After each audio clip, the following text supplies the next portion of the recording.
Welcome to the Humanizing Work Show. I'm Richard Lawrence, here as usual with Peter Green. We've been noticing something interesting.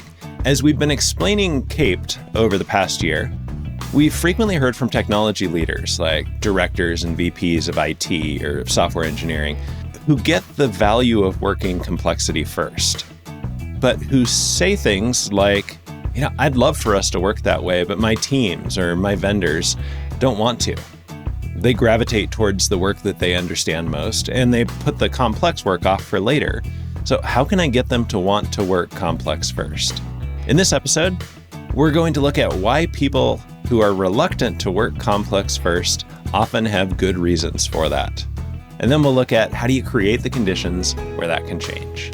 Now, this is a tricky problem, Richard, because we've been trained over the years to do things that are small and safe and likely to succeed. And so when you think of a big project, there's going to be some things that are complex and tricky, and there are going to be a few people that gravitate towards that just because it's interesting problem solving. But by and large, if you think of how we're going to prioritize the work, we often tend to grab what's the easiest stuff first. What's the quick win? And those can feel small, safe, sort of satisfying to make early progress. They give us a dopamine hit, right? You make a little bit of progress. Teresa Amabile studied this and wrote about it in her book, The Progress Principle. So those things are tricky and very alluring to go, let's go to this small, safe thing first. And so shifting to something like CAPE, where we say, no, grab that hairy, complex, difficult problem, that's tricky to do well. Right. But if you go with the quick, easy wins kind of first, as you know we talk about a lot if you've listened to our episodes on CAPED and other related things, the easy first approach is a trap because the complex things don't go away.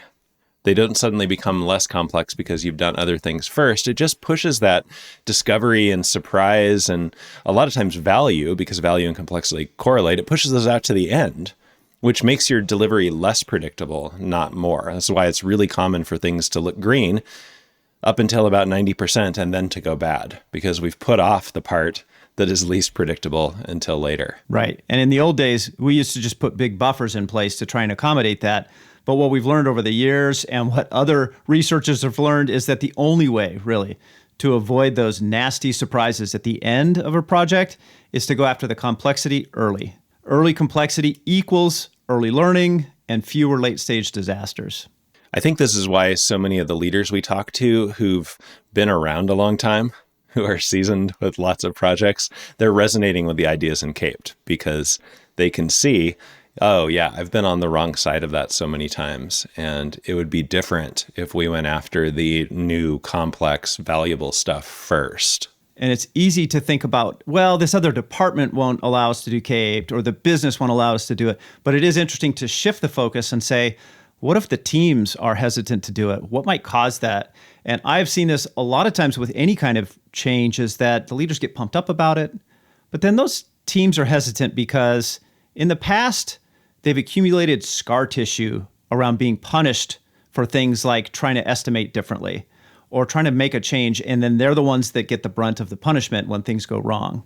Right. And it can also feel like if we go complex first, we're taking on big things. Like complexity and bigness feel like they're inherently tied up. And then you don't get that sense of quick wins and early progress. And you can anticipate that's going to be demotivating. We're going to be like jumping right into the end of the project death march at the very beginning. And who wants to do that? So if you've had bad experiences in the past with taking on hard problems and getting in trouble for being wrong about it, if it feels like you have to take on too much at once and you give up the ability for quick wins, complexity first feels mostly like downside. Yeah. So if you're a leader in this situation, you can't just say, hey, everybody, let's go complex first. You have to prove that it's safe somehow. And our favorite way to signal any kind of change like that is with something we call a culture signal.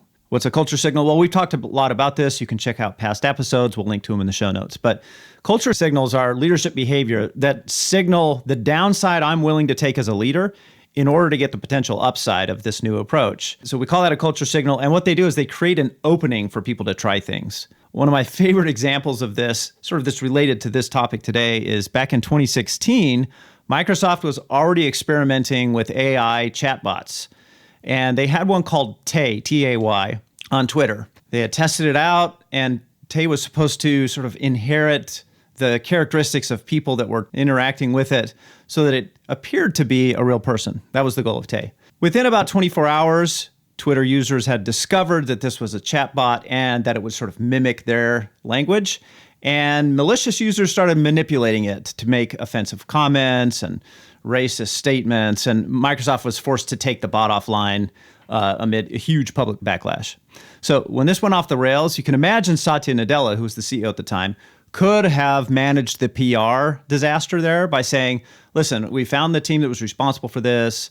We've removed the leader of that team. That would have been a logical and probably comfortable stance to take for Satya. But instead, he very clearly sent a culture signal to that team. He wrote an email that was then shared with the press a couple of years after that to talk about Satya's style, where he basically said, we're willing to take the PR hit in order to get that early learning. He said to the team, be bold, take risks. This is the downside of that. We're willing to do that in order to learn. 9 years ago, and we're sort of starting to see the fruits of that with AI really starting to work well for many of us, right? So you probably don't need a huge PR disaster to send a culture signal. We hope you don't need it. In fact, you can be much more proactive about that by thinking about what are the downsides you're willing to emphasize. This is the key of a culture signal. You have to be willing to emphasize the downside in order to get the upside of going complexity first. What are some downsides that people might need to accept, Peter, in order to work complexity first? If you're going to go complexity first, that means you have less illusion of precision and certainty at the beginning, where you've mapped everything out, you've done inside view estimation and breakdown, and it looks like everything is going to work the way you expect it to, which, as we all know, is an illusion. Psychologists call this the illusion of precision, right? So that's one thing, is that you're not going to be able to do that if you're taking on a complex problem because you can't map out all the steps. That's the nature of complexity. The other thing that's inherent to the nature of complexity is that we can't predict what the outcome will be. That's why we're testing things early. And so you have to be able to take a stand and say, here's what we're trying and here's what we think is going to happen. Learn that you're wrong, and then go back to those same stakeholders and communicate, here's what we learned, here's how we're pivoting. And there's always going to be some downside communication that happens to that. You have to be willing to create a container where you're willing to do that. And you have to own it in the same way that Nadella owned the communication around the Tay disaster. There's a famous bridge collapse that William McGonagall, widely considered the worst poet ever, wrote a poem about the disaster on the bridge over the River Tay. And when you said the Tay disaster, I immediately thought of the terrible William McGonagall poem about the bridge over the River Tay. All right, totally an aside. So we were talking about culture signals and how leaders need to send clear culture signals, but it's important to be aware that culture signals are not enough. If you send a signal that you want people to do a thing, but they don't feel like they actually can do the thing well, they're not going to be motivated to do it. Signals without skills fall flat because our brains tangle up ability and motivation. If we don't feel like we can do a thing, we'll convince ourselves the thing is not worth doing. And I think there are three practical tools or skill sets that teams need in order to actually work complex first. One, how to find the core complexity. What even should we focus on?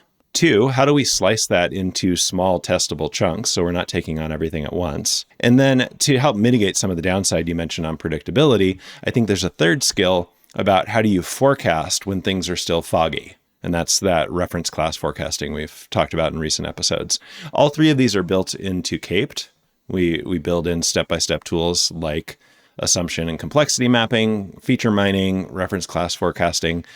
If you want to send a culture signal about this, you need to pair that with some skill development that will allow people to actually respond positively to that culture signal. Both of those are going to be really important, I think, both the sending the culture signal and the skill building, because those tap into what is motivating and what is demotivating intrinsically for people. So you're going to have to double down on both of those, make it safe to try things, make it clear that you're going to take the heat for the downside. They're not going to have to.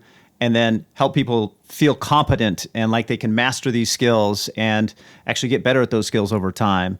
And then you may have to surface some of those old wounds. If the team has scar tissue, you may need to go back.